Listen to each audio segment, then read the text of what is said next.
The Second Voyage of Sinbad. Hello, this is Elizabeth, and I'm here with the second voyage of Sinbad from the 1001 Nights. In the first episode, a wealthy merchant called Sinbad invited a humble porter into his mansion. By coincidence, the poor man has the same name as the wealthy one. The porter bemoans the unfairness of the world. The rich Sinbad responds by telling the stories of the 7 sea voyages that made him wealthy. My first voyage had been very profitable. I was again a wealthy man. I did not lack for luxury or entertainment. But my friend, I could not rest for long. I had tasted the salt air and the thrill of travel and adventure. Soon I was pulled by the will of Allah back to the seaport at Basra, where I found a newly made ship with fine sails and the best equipment. The captain was gathering merchants for a voyage. I booked my place with him and then went to the market to buy up goods for trade. We set sail the very next day and cruised from island to island in the fine weather. Wherever we landed, we found a crowd of merchants and clients eager to do business with us. At last, we came to a peaceful island with no sign of human inhabitants. It was a lovely place with green trees, brightly coloured birds, and cool running streams. I roamed around and found a pleasant spot to eat the lunch that I'd brought with me. After I'd enjoyed my food, I allowed my eyes to close and fell into a pleasant sleep. When I awoke, I felt uneasy. I hurried back to the beach where we had come ashore. My fellow travellers had left tracks in the sand.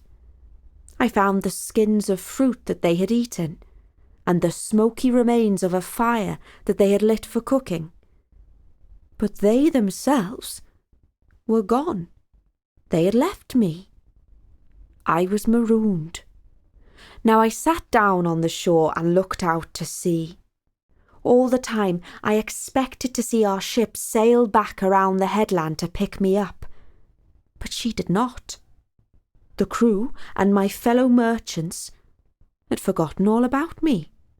Tears came into my eyes as I thought of the life I had lost in Baghdad. My fine house, the silken cushions on my bed, the playful fountain in my courtyard, the purple rose petals of my garden, the smell of roast meat from my kitchen, my servants, the company of my friends. There was no luxury that I lacked then. Now I had exchanged all those comforts for a bed of leaves on a desert island. The tears stung my eyes. I felt that a jinn had climbed inside my head and was going to drive me crazy. I had to stop all this weeping and pull myself together. Perhaps I was not as alone as I thought. After all, I had not explored the whole island. I got up and walked back to the tall tree underneath which I had slept earlier. I grabbed hold of a branch and pulled myself up onto it. Then I climbed and climbed round and round the tree until I reached the top. From there, I surveyed the island. I could not see a plume of smoke or any sign of human life, but I did see some sort of strange building, a giant dome, smooth and white. This I had to examine more closely. I climbed down to the ground and walked in the direction of the dome. When I reached it, I strode all around and counted 50 paces.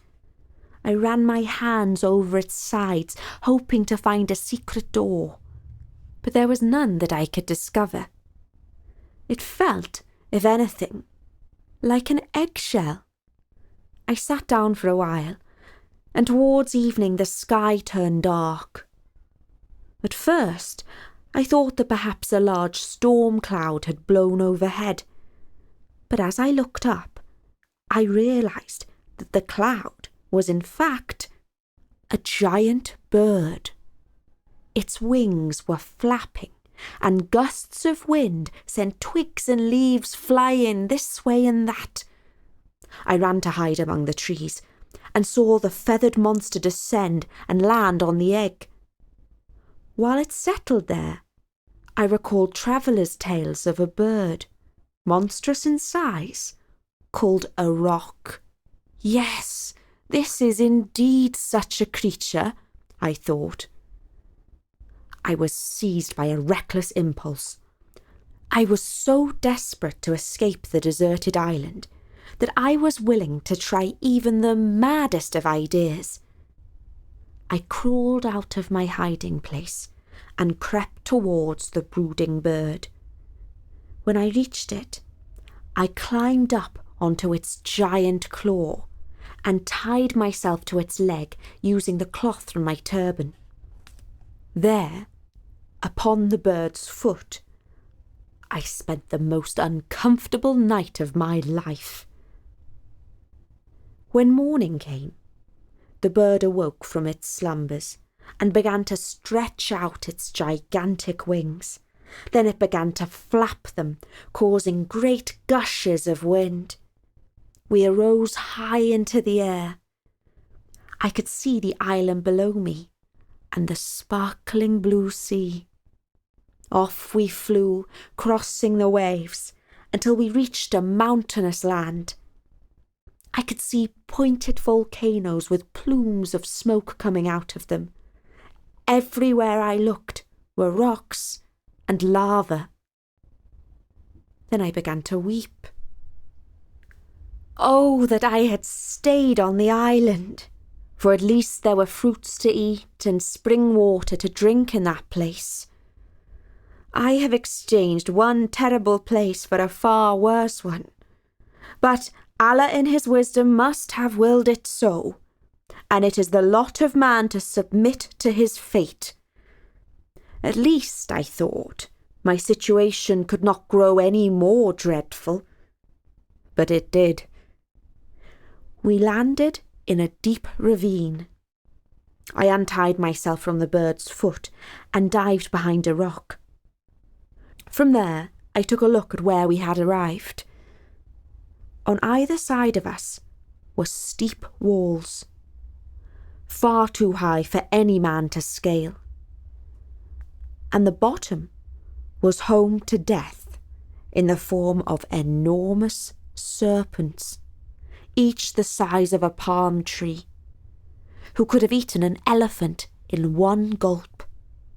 Their monstrous heads, with razor-sharp fangs and darting forked tongues, made me shake with fear.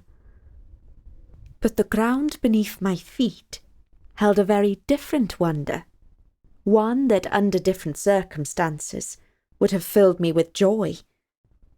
The rocks sparkled and glittered, for they were encrusted with enormous diamonds. Just one of those stones could make a man wealthy beyond his dreams. But that was back in civilization. What use were riches in this valley of death? I spent a day and a night hiding from the serpents. When darkness fell, I could see their red eyes glowing in the dark. The sight was too terrible for me, and I hid inside a cave where I piled up rocks to prevent anything slithering inside. A little later, I realised that at the other end of the cave, a giant serpent was brooding on her eggs. My flesh quaked and my hair stood on end, but I raised my eyes to heaven, gave myself up to fate, and spent all that night without sleep, sharing my refuge with a monster. At daybreak, I took down the rocks and staggered out like a drunken man, giddy with fear and hunger. I wandered a little way down the valley, As I walked, first one, and then another, huge piece of meat dropped down from the sky and landed on the rocks. Had a giant bird let them go? Then I recalled a traveller's tale of a dangerous mountain range that is full of riches. The story went that merchants would drop pieces of meat into a valley in the hope that diamonds would stick to them. They would wait for an eagle or another bird to swoop down, pick the meat, and carry it to its nest. The merchants would climb up to the nest and scare away the bird by shouting and throwing sticks and stones. In this way they could recover a diamond. When I had recalled this tale, it was clear to me what I had to do. First, I filled my pockets with diamonds. Then, taking off my turban, I attached the meat to my chest. I lay and waited for a giant eagle to spot the easy meal and pick it up in its claws. When it carried the meat off to its nest, it took me with it, and so I was lifted out of the valley. When we settled down in the nest, the eagle had little time to peck at its meal, for it was soon disturbed by loud shouting and sticks and stones landing in the nest.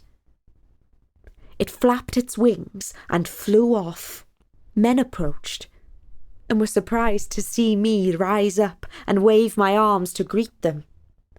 My heart was filled with joy, but at first they were disappointed and angry. "What trick of fate is this?" said one. "We risked our lives to rescue a fortune from the valley, not a man." "Do not fret," I called out in happiness. "My pockets are filled with enough riches to satisfy all of us. I will share them with the man who threw down the piece of meat." As we went off, I told the merchants of my adventures and all that had happened to me, and they were filled with marvel. It took us 2 days to walk down from the mountain range. At last, we arrived in a flat and pleasant land shaded by giant trees. The only danger was from giants with leathery skins and horns on their noses. These rhinoceroses can easily trample a man to death if they are disturbed. We managed to avoid them by staying downwind so that our scent did not carry to their nostrils. We safely reached the ship and sailed for Basra, where we sold our diamonds for a great fortune. Now, I was twice as wealthy as before, and I swore that I would never walk up the gangplank of a ship again. Oh, my friend, if only I had kept my promise. The porter was in awe of all that he had heard. The merchant gave him 100 gold dinars and invited him to return the following evening to hear another tale. I do hope that you enjoyed this story of Sinbad. I'll be back soon with his next adventure. But in the meantime, you can find some more free stories from all over the world at storynori.com. And if you are able to support us with a small donation, we would be most grateful.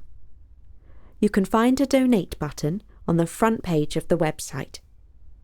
But for now, from me, Elizabeth, bye!